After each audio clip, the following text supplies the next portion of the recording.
بسم اللہ الرحمن الرحیم۔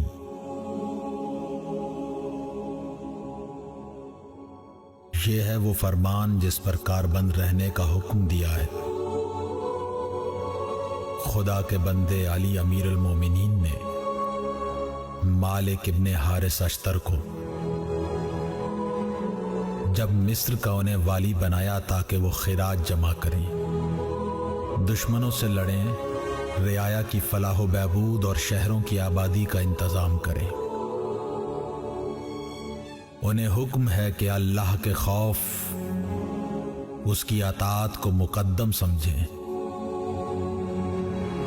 اور جن فرائض و سنن کا اس نے اپنی کتاب میں حکم دیا ہے ان کا اتباع کریں کہ انہی کی پیروی سے سعادت اور انہی کے ٹھکرانے اور برباد کرنے سے بدبختی دامنگیر ہوتی ہے۔ پھر خصوصیت کے ساتھ اللہ کا خوف کرنا پسماندہ و افتادہ طبقے کے بارے میں جن کا کوئی سہارا نہیں ہوتا۔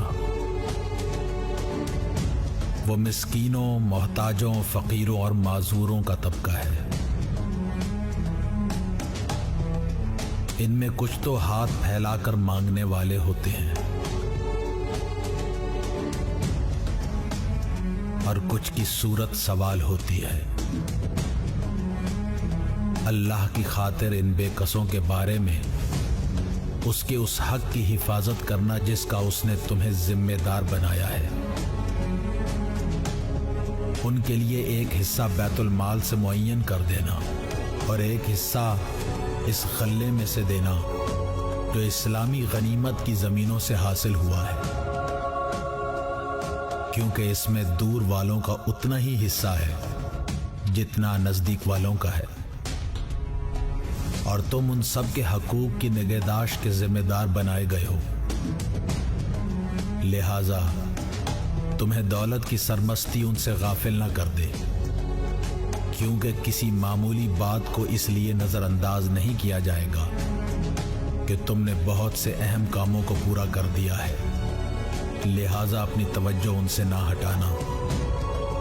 اور نہ تکبر کے ساتھ ان کی طرف سے اپنا رخ پھیرنا، اور خصوصیت کے ساتھ خبر رکھو ایسے افراد کی جو تم تک پہنچ نہیں سکتے، جنہیں آنکھیں دیکھنے سے کراہت کرتی ہوں گی اور لوگ انہیں حقارت سے ٹھکراتے ہوں گے۔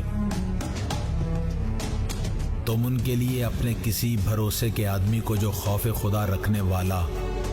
اور متواضع ہو مقرر کر دینا کہ وہ ان کے حالات تم تک پہنچاتا رہے۔ پھر ان کے ساتھ وہ طرز عمل اختیار کرنا جس سے کہ قیامت کے روز اللہ کے سامنے حجت پیش کر سکو، کیونکہ رعیت میں دوسروں سے زیادہ یہ انصاف کے محتاج ہیں، اور یوں تو سبھی ایسے ہیں کہ تمہیں ان کے حقوق سے عہدہ برا ہو کر اللہ کے سامنے سرخ رو ہونا ہے۔ اور دیکھو، یتیموں اور سال خوردہ بوڑھوں کا خیال رکھنا کہ جو نہ کوئی سہارا رکھتے ہیں اور نہ سوال کے لیے اٹھتے ہیں، اور یہی وہ کام ہے جو حکام پر گراں گزرتا ہے۔ ہاں، خدا ان لوگوں کے لیے جو عقبہ طلبگار رہتے ہیں ان کی گرانیوں کو ہلکا کر دیتا ہے، اور وہ اسے اپنی ذات پر جھیل لیتے ہیں، اور اللہ نے جو ان سے وعدہ کیا ہے اس کی سچائی پر بھروسہ رکھتے ہیں، اور رعایا کے ساتھ نیکی کر کے کبھی احسان نہ جتانا، اور جو ان کے ساتھ حسن سلوک کرنا اسے زیادہ نہ سمجھنا، اور ان سے وعدہ کر کے بعد میں وعدہ خلافی نہ کرنا، کیونکہ احسان جتانا نیکی کو اکارت کر دیتا ہے، اور اپنی بھلائی کو زیادہ خیال کرنا حق کی روشنی کو ختم کر دیتا ہے، اور وعدہ خلافی سے اللہ بھی ناراض ہوتا ہے اور بندے بھی۔ چنانچہ اللہ سبحانہ تعالی خود فرماتا ہے، خدا کے نزدیک یہ بڑی ناراضگی کی چیز ہے کہ تم جو کہو اسے کرو نہیں،